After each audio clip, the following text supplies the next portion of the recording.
Good evening to everyone, and a warm welcome on a cool evening to an extraordinary event. We're very honored and proud to be hosting this very special occasion. I want to first greet, not by name, but recognize generally all the ambassadors who are with us here today. Our keynote speaker, former Minister Bernard Kouchner, and his wife who's with us, and also very shortly we will be joined by our founder, George Soros, who of course needs no introduction, but who is gracing this event himself.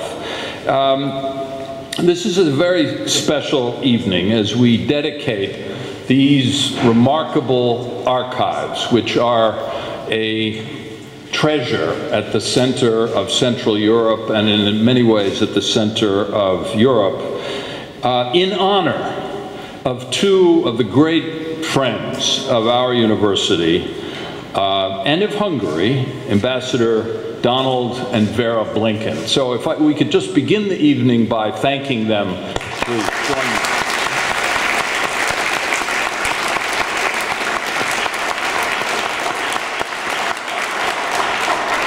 So we're here tonight to celebrate three things. First and foremost, the generosity of the Blinkens, of course, and their deep commitment to the open society principles on which our university and these archives are built and have been built over the last 25 years. Second, we celebrate what I think we should call collective memory, for this is really what the Blinken archives are all about. Because without collective memory, we are doomed to forget and repeat some of the worst horrors of history, many of which occurred right here in this region.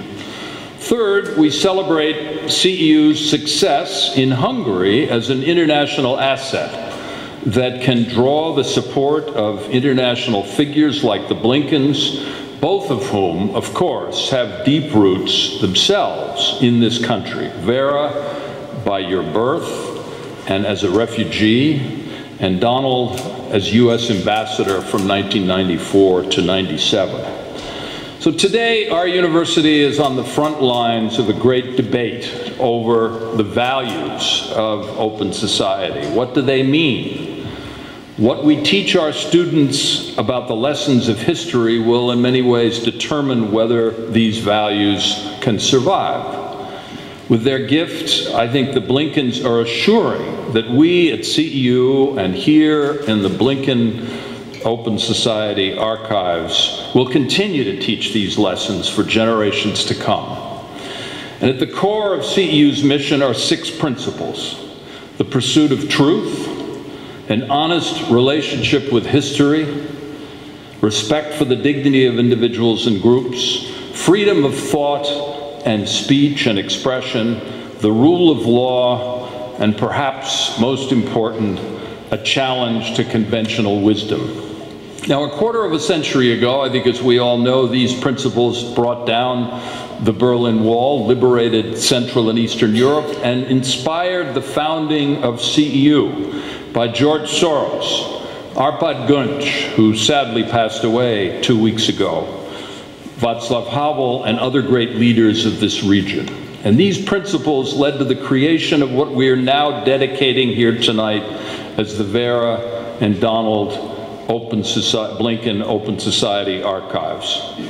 I think we're witnessing around us challenges to these same principles not seen since the time of CEU's founding.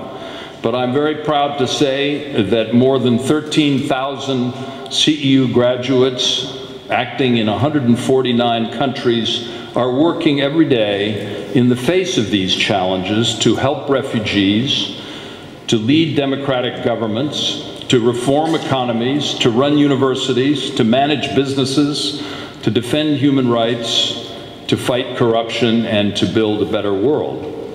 And as we educate the leaders of tomorrow, we are teaching them today to think critically about history and the world around them. The Blinken Open Society Archives will be at the heart of this teaching.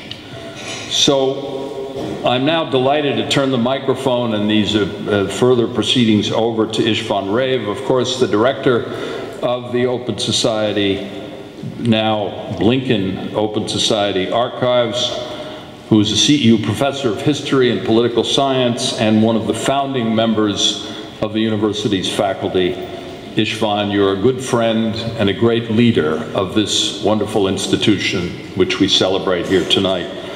Let me turn things back over to you.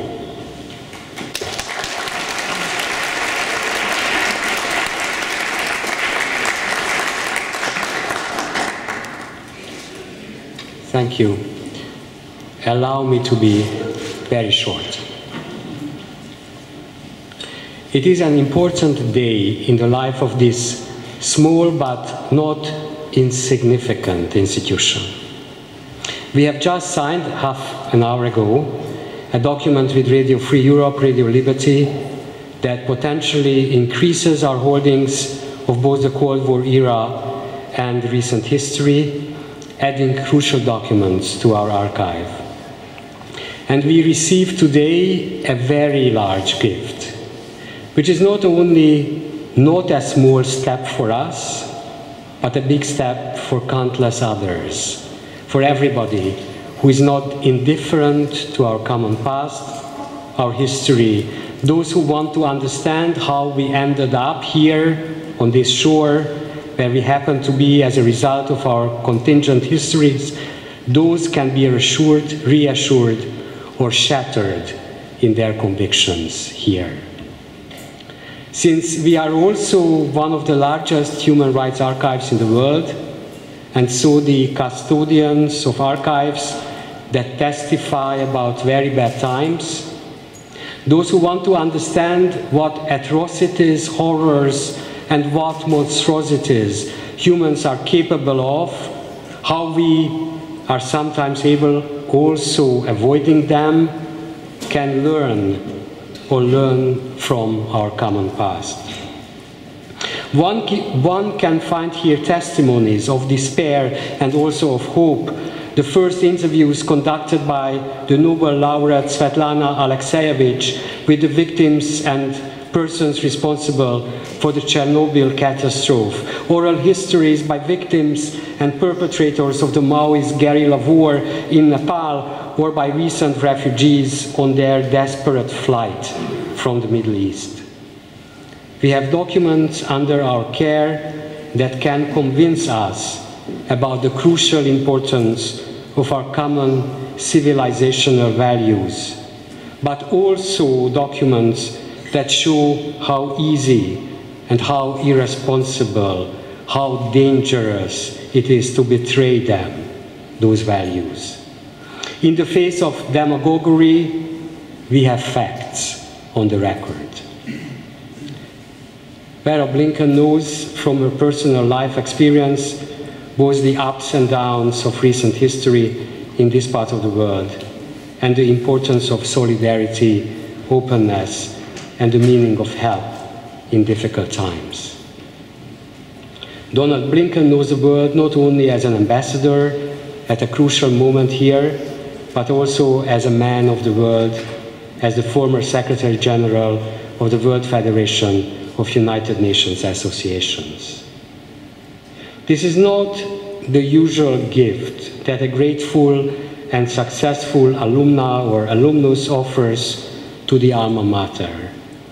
If I may say so, this is a strategic gift, helping those of us here, nearby, and all over the world who can have access to our archive, not to forget what we did, what we do, and keep constantly in mind how much we can do, resisting those siren voices that try to convince us that we would be better off isolated from our neighbors, from our fellow human beings, behind hermetically closed borders, in war with our better selves.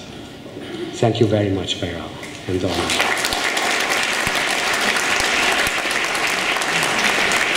And now we would like to show you a film, and although I know this is not the responsible way of behavior on the part of an archive, we have not asked permission from the people who are concerned, but we are very much hope that at the end they will still forgive us.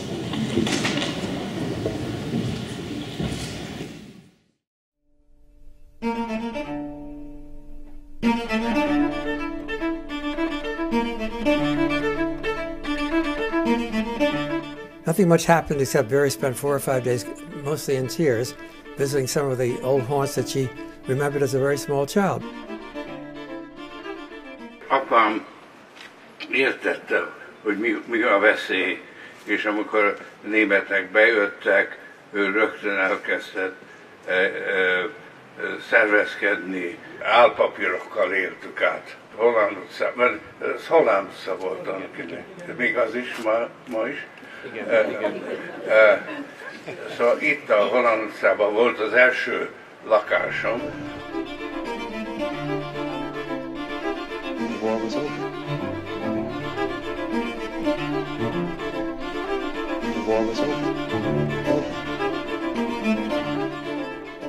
I would say from 1944-45, certainly to the mid-1950s, New York was the center of the world.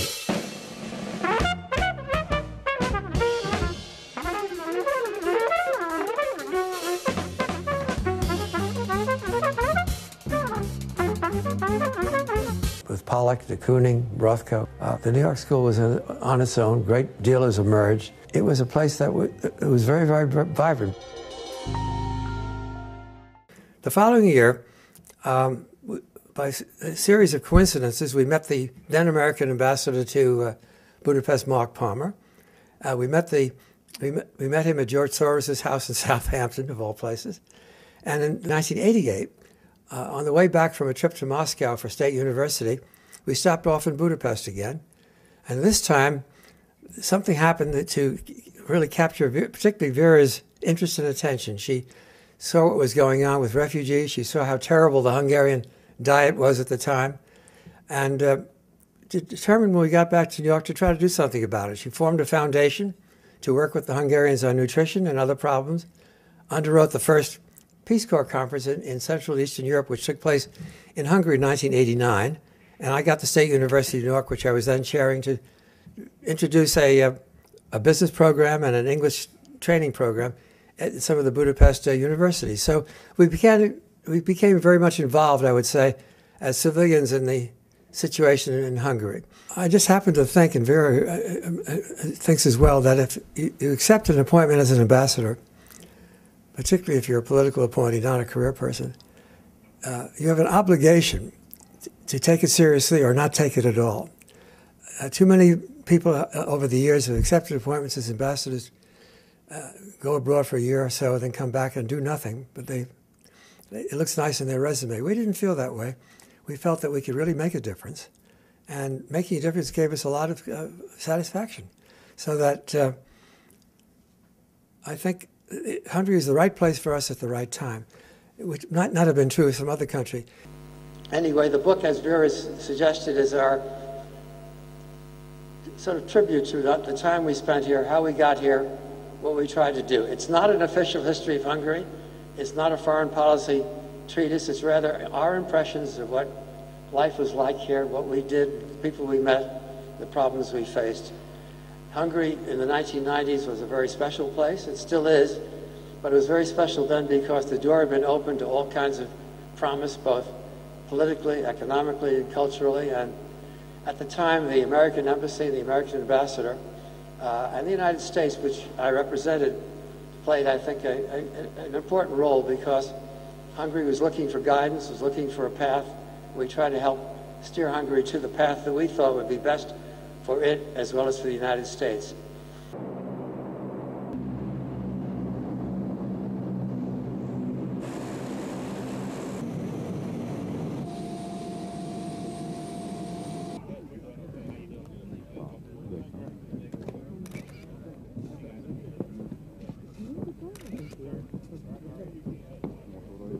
It was a remarkable military achievement, and it led to what I consider to be the high point of my career as ambassador to Hungary, when I was asked to send a message to Washington we're recommending that we ask the Hungarians for ministers to establish this base. The cable read as follows. Following consultations with the leaders of the 6 parliamentary parties in the morning of November 27th, this was just after Thanksgiving, the Parliamentary Defense and Foreign Affairs Committee met in an exceptional combined session on November 27th. The 2 committees approved the text of a parliamentary resolution authorizing Hungary to provide support for IFOR, the NATO involvement. This resolution was then passed by the entire Parliament on the evening of November 28th by a vote of 312 in favor, 1 against, and 6 abstentions. Let me add to that. One of the high points of my 4 years there was opening the first shop serving bagels in all of Hungary in Eastern Europe. And it was called New York Bagel, and Vera and I went to the opening, and she cut the ribbon. But I decided after that it would be a good idea to invite all the embassy staff under the age of 35, the young folks, to sit down with me once a month in a conference room with a sandwich, lunch, and bagels in order to discuss any subject they wanted to talk about, not just what I wanted to talk about. I also recommend that all of you, when you get the book, read page 148. You'll discover who first suggested that Hillary Clinton be Secretary of State. You'll also learn why the Pope and I got involved with Madonna in Budapest. I was especially proud because when we were leaving Hungary, Donald received the highest civilian honor from the government of Hungary, and the President of Hungary, who is everybody's favorite uncle, whispered to me in Hungarian, he said, "I wish I had another one of these to give you." And I was, very happy, and he said, "Why don't you tell your husband to let you wear it some of the time?" So now I have my own. There were other issues too that I think many of you would be interested in, whether it was art restitution, bringing back the Radio for Europe papers from Munich to Budapest. Az amerikai elnök erről szóló levelében az 1956-os washingtoni kormányzat egyik feljegyzését idézte.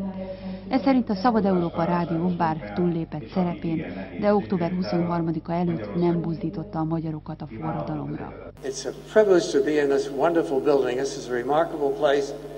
It's not the largest building in Budapest, but I think it's one of the most important, and I'm very happy that our book launch could take place here. I would love to have the last word. One could not ask for a better friend in the whole world than István Rev. One could not possibly, and I'm very grateful for your friendship, as is Donald. Many thanks.